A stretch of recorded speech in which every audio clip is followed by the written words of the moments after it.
नमस्कार दोस्तों, मैं कृष्ण कुमार। मेरे YouTube channel Krishna chemistry classes में आपका स्वागत है। दोस्तों, आज हम बात करने वाले मार्कोनिकॉफ के नियम के बारे में, जो कि क्लास 11th का सबसे मोस्ट इंपोर्टेंट टॉपिक है। चलिए दोस्तों, आज की वीडियो बिना किसी रुकावट के स्टार्ट करते हैं। मार्कोनिकॉफ नियम है क्या? मार्कोनिकॉफ, जब भी कभी हम कोई भी नियम लिखेंगे तो इस नियमानुसार असममित एल्कीन की योग अभिक्रिया में हाइड्रोजन हैलाइड का ऋणात्मक भाग उस असंतृप्त कार्बन पर जुड़ता है जिस पर हाइड्रोजन की संख्या न्यूनतम होती है। यानी कि ये नियम कहता है, जब भी हम मार्कोनिकॉफ नियम की थ्योरी लिखेंगे तो क्या सबसे पहले इस नियमानुसार असममित एल्कीन की योग अभिक्रिया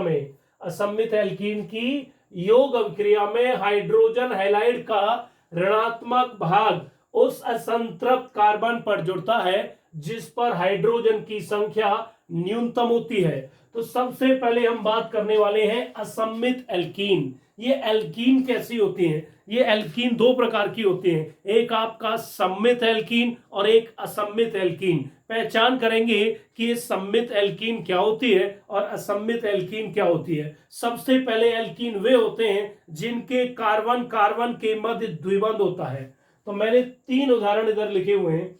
ये भी एक एल्कीन है, ये भी एल्कीन है और ये भी एल्कीन है। ये तीनों ही हाइड्रोकार्बन है और हाइड्रोकार्बन में भी ये तीनों एल्कीन है।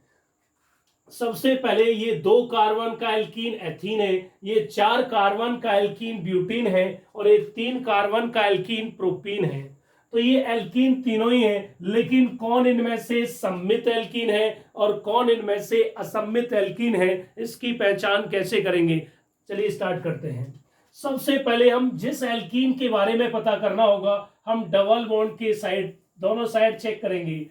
यानी कि इस डबल बॉन्ड के दोनों साइड चेक करिएगा। मार्कर को मैंने किधर रखा हुआ है? द्विबंध के ऊपर रखा है और द्विबंध के दोनों साइड चीजें इक्वल हैं, इसलिए कैसा एल्कीन है? सम्मित एल्कीन है, क्योंकि दोनों तरफ चीजें समान है। ये सम्मित एल्कीन है। चलिए इसे चेक करेंगे। डबल बॉन्ड के दोनों साइड चीजें इक्वल हैं, ये भी सम्मित एल्कीन है। और इधर चेक करेंगे, डबल बॉन्ड के दोनों साइड चीजें इक्वल नहीं है, अर्थात ये कैसा एल्कीन है? ये एक असम्मित एल्कीन है। और मार्कोनिकॉफ का नियम असम्मित एल्कीन पर लागू होता है, सम्मित एल्कीन पर लागू नहीं होता। तो उम्मीद करता हूं ये सम्मित और असम्मित एल्कीन आपके समझ में आ गया होगा। तो यानी कि असम्मित एल्कीन तो क्लियर हो गया।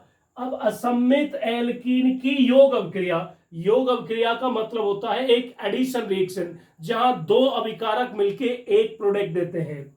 तो असम्मित एल्कीन की योग अभिक्रिया में हाइड्रोजन हैलाइड, देखो हाइड्रोजन तो दोस्तों होता है H, हैलाइड मतलब X, इसको हम हैलोजन भी कहते हैं। यहाँ X का मतलब Cl, Br, I and F, इनको बोला जाता है हैलोजन। क्या बोलते हैं दोस्तों? हैलोजन। इनको हैलोजन कह सकते हैं, हैलो कह सकते हैं, और दोस्तों इनको हैलाइड भी कह सकते हैं।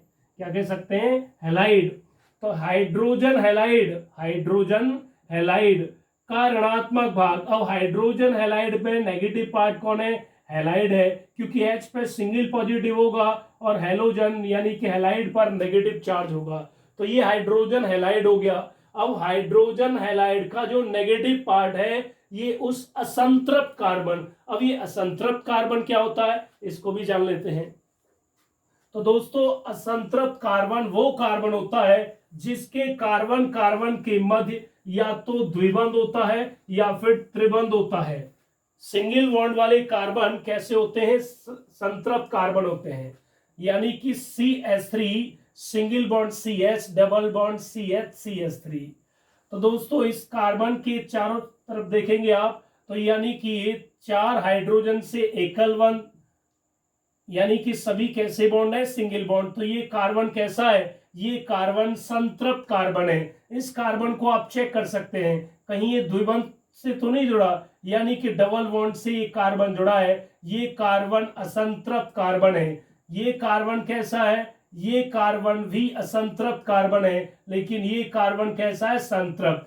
तो इस एल्कीन में ये कार्बन और ये कार्बन, यानी कि दूसरा और तीसरा कार्बन कैसे हैं? ये दोनों ही कार्बन असंतृप्त कार्बन है। और हम यहाँ असम्मित एल्कीन की योग अभिक्रिया में जब हाइड्रोजन हैलाइड का एडिशन करेंगे तो हम असंतृप्त कार्बन पर हाइड्रोजन हैलाइड को ऐड करेंगे। चलिए स्टार्ट करते हैं। एक उदाहरण लेते हैं प्रोपीन का। प्रोपीन होता है दोस्तों CH3 single bond CH double bond CH2। मैंने प्रोपीन लिया है क्योंकि हम प्रोपाइन भी ले सकते हैं। इसमें लिखा है असम्मित एल्कीन की बात की जा रही है। अब हाइड्रोजन हैलाइड होता है HCl ले सकते हैं, HBr ले सकते हैं, ठीक है। अब इस पर आपने कौन सा नियम लगा दिया दोस्तों? मार्कोनिकॉफ का नियम, यानी कि MR रूल लगा दिया। और मार्कोनिकॉफ का नियम क्या कहता है कि असम्मित एल्कीन, ये असम्मित एल्कीन है कि योग अभिक्रिया में और हाइड्रोजन H हैलाइड ClBr आई, तो हाइड्रोजन हैलाइड का ऋणात्मक भाग, अब हाइड्रोजन हैलाइड मतलब H पर पॉजिटिव आएगा और Cl पर नेगेटिव चार्ज आएगा, तो हाइड्रोजन हैलाइड का ऋणात्मक भाग उस असंतृप्त कार्बन पर जुड़ता है जिस पर हाइड्रोजन की संख्या न्यूनतम होती है। अब दोस्तों क्योंकि असंतृप्त कार्बन की बात कर रहा है तो ये ऋणात्मक भाग उस असंतृप्त कार्बन पर जुड़ेगा जिस पर हाइड्रोजन की संख्या सबसे कम होती है। तो Cl कहां जुड़ेगा? वो CH पर जुड़ेगा और H किधर जुड़ेगा? CH2 पर जुड़ेगा। तो ये रिएक्शन क्या हो जाएगी? CH3 सिंगल बॉन्ड CH, और क्योंकि CH पर Cl जुड़ जाएगा ये डबल बॉन्ड किस में ब्रेक होगा? सिंगल बॉन्ड में, और ये H किधर जाएगा? CH2 के पास, ये हो जाएगा CH3। तो ये बन गया आपका 2-क्लोरोप्रोपेन। अगर हम इसका आईपेस नहीं बनाएंगे तो ये हो जाएगा 2-क्लोरो, क्योंकि दूसरे पर Cl है 2-क्लोरो और 3 कार्बन की चेन, इसलिए इसका आईपेस नेम बन गया 2-क्लोरोप्रोपेन। तो ये था दोस्तों मार्कोनिकॉफ का नियम। मिलते हैं अगली वीडियो में। नमस्कार।